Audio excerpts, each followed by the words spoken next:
Bonjour, dans mes entretiens avec les victimes de pervers narcissiques, il revient, hélas pour eux, une bonne partie des fois, le problème du rapport du bourreau et de la victime. Les victimes de PN qui cherchent à se libérer ont un chemin à faire qui est celui de se détacher de leur bourreau. Or, ce pas-là n'est pas plus simple à faire. Alors, si vous le voulez, on va s'interroger un peu sur le pourquoi, pour vous aider. Sur le pourquoi on ne parvient pas à claquer la porte au nez de quelqu'un qui vous a moralement, voire physiquement maltraité, humilié, considéré comme moins que rien, rabaissé au rang le plus abject parfois, pour lequel on peut traiter un être humain.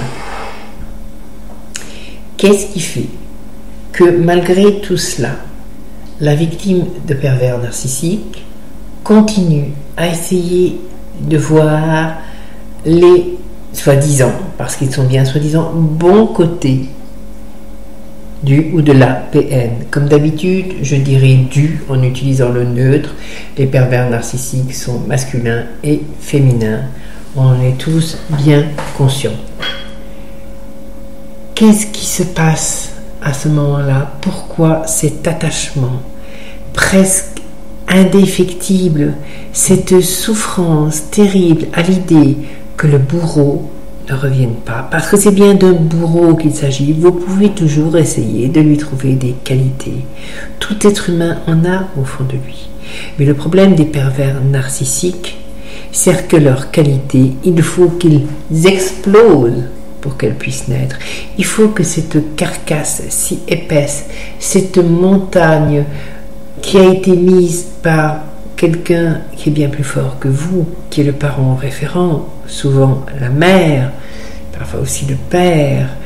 C'est dans l'enfance que le caractère pervers narcissique se forme. Dans la première enfance, le moment où l'enfant essaie, inconsciemment bien sûr, doit se détacher de ce parent qui est lié à lui depuis le ventre, in utero.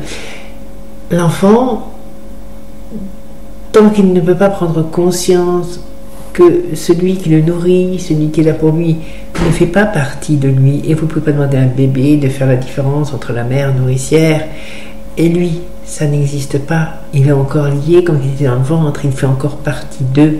C'est aux parents à l'aider à faire ce détachement. Or, le pervers narcissique a généralement un parent pervers narcissique, abuseur, physiquement ou mentalement, possessif à l'extrême, qui ne parvient pas à se détacher de son enfant, qui en fait un objet d'amour. Il l'adore, c'est son chéri, c'est son bébé, c'est son objet, où il le hait, il le déteste, il ne supporte pas, il défoule sur lui toutes les pulsions de l'agressivité qu'il a refoulées en lui pour des raisons qui sont à chercher dans sa propre enfance, hélas. Les PN et les parents de PN sont tous des victimes comme nous, mais ce n'est pas notre propos. Vous ne pouvez pas penser qu'une personne atteinte de perversion narcissique éprouve des sentiments. Elle ne sait pas ce qu'est le sentiment, elle ne sait que ce qu'est le calcul, que ce qu'est la parade, que ce qu'est se cacher, ne pas se montrer, se protéger. Elle ne sait qu'une chose d'elle-même, qu'elle n'est rien, puisqu'elle n'est qu'une partie de l'être qui l'a engendré. Elle n'a pas appris, cette personne-là, à prendre conscience d'elle, donc à prendre conscience de l'autre. Quand elle vous rencontre, elle rencontre quelqu'un qui, justement, s'intéresse aux autres, aime les autres, rayonne envers les autres, aussi timide que vous soyez. Vous dégagez quelque chose qui s'appelle de l'amour. Vous dégagez quelque chose qui s'appelle de la fragilité, de la sensibilité. Vous dégagez quelque chose qui est humain. Le PN, lui, se voit et se comporte comme un robot. C'est métallique, c'est froid, ça pense pas, ça résonne, point barre. C'est le cerveau qui fonctionne. Il n'y a pas de cœur pour fonctionner. Le cœur ne sait pas fonctionner. Le cœur, on ne lui a pas appris. Il n'a pas reçu, il ne sait pas donner. Ne vous imaginez pas que vous allez lui apporter et le guérir. C'est une erreur. Au départ, il vous admire. Parfois, il vous adore. Il voit en vous ce transfert au sens psychanalytique du terme. Il voit en vous ce qu'il n'a pas reçu. Il voit en vous la porte qui va lui donner tout ce qu'il n'a pas en lui. Il a envie d'absorber toutes ces qualités qui sont les vôtres, de les faire siennes. Mais c'est impossible. On ne peut pas prendre ce qui appartient à l'autre. Et il s'en rend compte. Et ça leur envoie votre volonté d'aide quand il est mal, quand il n'est pas bien, quand il est ceci, quand il est cela. Ça leur renvoie à sa faiblesse. Ça leur renvoie à son incapacité à être humain. Ça leur renvoie au fait qu'à un moment ou à un autre, vous allez rendre compte qu'il n'est que vide, qu'il n'est pas apparence, et que si qu'il collait si bien à vous, c'est simplement qu'il faisait comme vous, pour être comme vous. Alors naît sa colère, alors naît sa haine. Vous avez lu, vous avez entendu, vous connaissez le processus. Pourquoi? S'il vous quitte, et même quand vous le quittez, vous avez tant de mal à accepter qu'il faut casser. Quand le pervers narcissique vous abandonne, ça arrive. Et on ne sait jamais quand il va revenir, s'il va revenir, puisque c'est sa stratégie. Il peut revenir 3 ans après, 5 ans après, 10 ans après vous torturer. S'il a besoin de retrouver ce pouvoir à un moment où il est mal, il reviendra. Pourquoi plongez-vous dans ce gouffre sans fond, où vous n'existez plus, où vous vous sentez mourir, où vous ne voulez qu'une chose, qu'il revienne vous battre, qu'il revienne vous massacrer moralement, qu'il revienne vous frapper physiquement, qu'il revienne vous traiter comme moins que rien, qu'il revienne vous abaisser plus bas que terre. Pourquoi avez-vous besoin de cela? Vous espérez qu'il vous rendra une goutte d'amour, tout ce que vous voulez, c'est sa présence, parce que quand il est là, quelle que soit la manière dont il vous traite, il vous dit « tu existes ». Le problème est là. Vous ne vous sentez pas exister. Pourquoi? Parce que dans votre vie, on ne vous a pas donné, à vous non plus, la conscience de votre existence. Généralement, dans la majorité des cas, on vous a renié, rejeté, pas voulu, méprisé, fait comprendre que vous n'êtes rien. Dans certains cas, on vous a considéré comme un objet. L'objet de son père, de sa mère, l'objet avec l'incestualité. S'il y a inceste, on va le placer du côté de la violence. Avec ce climat où vous appartenez tellement à votre parent qu'il ne veut pas se détacher de vous, vous êtes sa chose, son chéri, son bébé, son adorable, son bébé. On ne vous a pas laissé non plus vous détacher. On ne vous a pas dit que vous aviez une valeur à vous tout seul. La faille narcissique se ressemble chez le PN et sa victime. Mais elle n'est pas tout à fait la même. Elle n'a pas évolué de la même manière. Il a réussi à jouer le rôle du bourreau et de la victime. Qu'est-ce que la victime de la torture? La torture psychologique réduit l'être à néant, lui fait peur. Le bourreau passe dans le couloir. Quand il va ouvrir la porte, est-ce qu'il va être gentil? Est-ce qu'il va être méchant? Est-ce qu'il va vous donner à manger? Ou est-ce qu'il va vous frapper? Dans la torture psychologique, dans les prisons de l'ex-URSS, l'ancienne Russie, et dans beaucoup de pays encore à l'heure actuelle, mais là-bas, il y a des livres, c'est bien connu. Ce qui se passait, c'est que le bourreau torturait psychologiquement. On ne savait jamais s'il allait y avoir de la lumière, s'il allait pas en avoir. Quand on entendait trop sous de clé, on avait été battu la veille, et le lendemain, il vous donnait à manger, il vous parlait gentiment, il ressortait sans rien vous faire. Ça vous rendait fou. C'est ce que fait votre PN. Il vous a simplement rendu fou. Quelqu'un que j'apprécie beaucoup, parce que c'est quelqu'un qui a beaucoup de valeur, le prénom commence par S, et qui se reconnaîtra, j'espère, ne se sent plus rien. Pourquoi? Cette personne est consciente qu'on ne lui a pas donné sa valeur enfant, que la mère, le premier référent, est d'un absolu mépris envers elle. Hélas pour elle, elle a un jour rencontré un PN mais lorsqu'on a ce vécu, on est plus facilement une victime désignée. Le PN au départ a collé complètement à ses rêves, à son idéal, lui a apporté, comme à toutes les victimes, tout ce qu'elle attendait, lui a donné cette sensation que quelqu'un la reconnaissait, qu'il y avait enfin en face d'elle quelqu'un avec qui tout était simple, tout était clair, tout était beau. Toutes les victimes connaissent cette histoire. Son deuxième problème, c'est que ça a duré longtemps.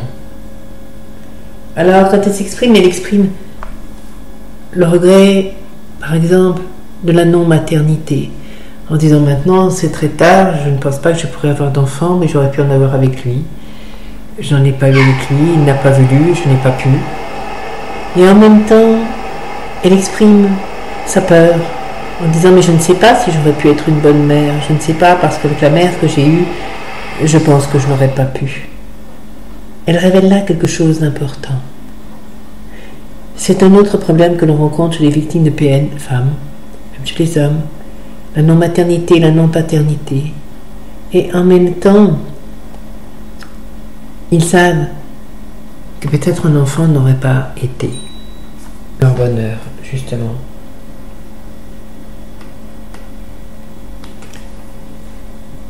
Comment faire et pourquoi?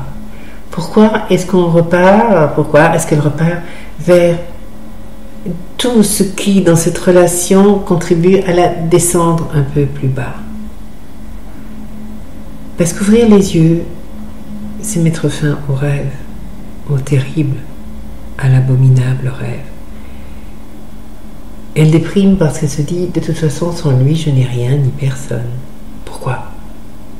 Bien sûr qu'il y aurait des gens, cette valeur, cette intelligence que l'on sent intuitivement chez elle, ce caractère qui est vivant, qui peut être fort, on sent vraiment quelqu'un qui peut être affirmé, qui peut faire des choses, qui a d'énormes capacités et qui a la vie en elle.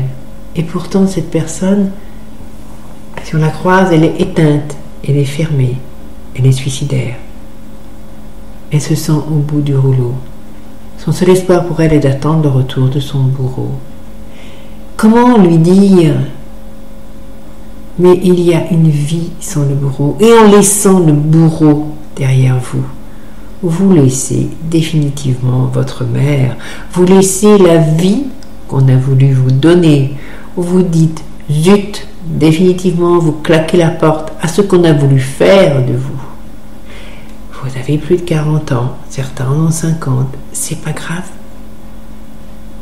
Il y a une vie, on vit une centaine d'années à l'heure actuelle. Il y a des tas de sentiments, de choses à découvrir en nous, de richesses à acquérir en nous, de rencontres à faire, d'échanges à faire. Au fond du gouffre, on ne le voit plus. Et pourtant, il y a ce pervers narcissique rencontré et le sauveur. Parce qu'avec, aussi longue qu'elle a été, cette relation aussi destructrice, on ne peut que renaître de ses cendres comme un phénix. Elle, comme d'autres, aurait pu avoir un long mariage d'une vingtaine d'années dont il serait sorti détruit aussi, une vie avec quelqu'un, et puis ça s'arrête un jour parce que la personne meurt, et quand on fait le bilan de sa vie, alors là, de A à Z, il n'y a rien eu. Il n'est pas trop tard, loin de là, pour vivre. Il n'est trop tard que si on veut le voir. Il faut ne plus se regarder dans la glace en disant t'es moche, t'es nul, tu n'es rien. Comme la mère l'a dit, comme le pervers l'a dit. Il faut se dire je ne veux pas voir ce visage-là dans la glace, je veux le regarder comme une inconnue ou un inconnu que je suis. Et je vais attendre que les autres me parlent de moi. Hier, je parlais avec quelqu'un qui avait ce problème de retour sur elle-même.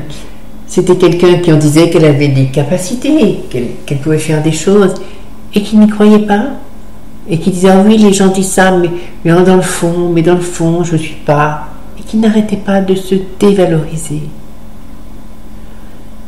Il faut s'extraire de la dévalorisation du pervers narcissique. Il faut cesser de vouloir voir des souvenirs de ce qui a été la période de séduction. Il faut replonger autant que nécessaire dans la souffrance infligée, dans ce qui n'était pas humain, et se dire qu'on ne peut pas accepter de retourner avec quelqu'un qui vous a fait vivre ça et qui vous le refera vivre. Que si on a vécu, c'est pas parce qu'on est un faible, mais c'est parce qu'on est un être en souffrance, et que ça c'était le normal pour nous, mais que nous en avons conscience, que au-delà du pervers narcissique, quand c'est un parent qui est haineux, c'est donner encore à ce parent raison que de se détruire. Bien sûr, c'est notre parent, bien sûr, au-delà de tout, nous éprouvons de l'amour. Mais c'est de cet amour qu'il faut se détacher. Pourquoi doit-on aimer son parent? Parce que sinon on est un monstre. Lequel est le monstre? Le parent est le monstre. Il faut apprendre à faire le deuil bien plus profondément qu'on ne le pense du parent. Ce n'est pas qu'en coupant les liens avec, les liens sont intérieurs. Il faut ne plus se dire « je me blinde contre le monde, je ne veux pas voir le monde extérieur parce que je rentre chez moi et j'attends qu'il me téléphone ». Il faut se dire « je vais regarder le monde extérieur, je vais me laisser couler comme le poisson dans la rivière et puis on verra bien ce qui arrive ». Qu'est-ce qu'on est d'autre qu'un poisson dans la rivière lorsqu'on est à l'extérieur? Mais dans la rivière, il y a le soleil, il y a des plantes, il peut y avoir de jolies choses. Il faut se forcer à accepter qu'elle nous arrive. Et il faut se forcer à accepter qu'en partant, le bourreau a laissé la porte ouverte et qu'il faut franchir le pas de la porte. Aussi grande soit notre peur, aussi dérouté soit-on, et aller vers la lumière. Il faut accepter la vie et vivre, et ne pas s'enterrer vivant à l'attendre, et ne pas non plus se suicider. Pourquoi faire? J'ai vu tant de suicider en tant que médium que je sais qu'après, ils sont là, et ils n'ont rien à régler. On y croit, on n'y croit pas, mais maintenant je l'affirme, dans l'énergie il y a les âmes. Nous sommes là pour guérir, et si nous avons pris ces obstacles, c'était bien pour en guérir. Osez sortir de chez vous, non plus pour vous enfermer, aussi dur que ce soit dehors. Votre colère, ne la tournez pas vers l'extérieur, mais vers ceux qui vous ont fait souffrir. Et votre PN en fait partie. Ne la tournez plus vers vous.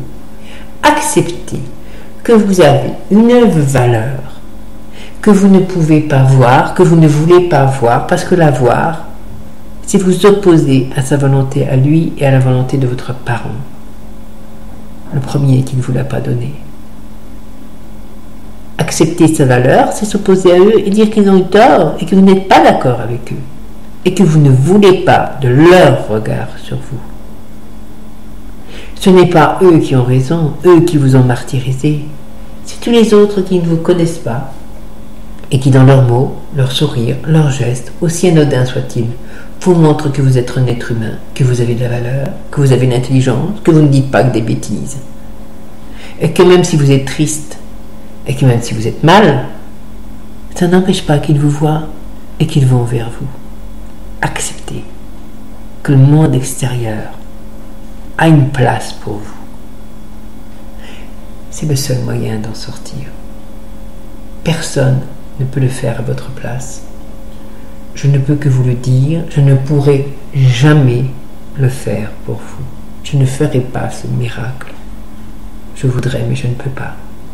Vous seul êtes maître de vous-même. Vous seul devez croire en vous. Moi, ce que je vous dis, c'est la preuve que vous êtes victime de pervers narcissiques. Peut-être, sûrement. Oui, vous l'êtes. Mais humain, avec une vraie valeur d'humain. Et quelque chose à faire que vous ignorez, mais qui justifie votre valeur d'humain et votre existence. Laissez-vous aller le poisson dans la rivière. Et ces choses-là, vous les découvrirez. Je vous envoie plein de lumière et je vous souhaite toute la force du monde. Juste ce premier pas qui coûte. Faites-le. Votre vie, votre paix sont de l'autre côté. Au revoir.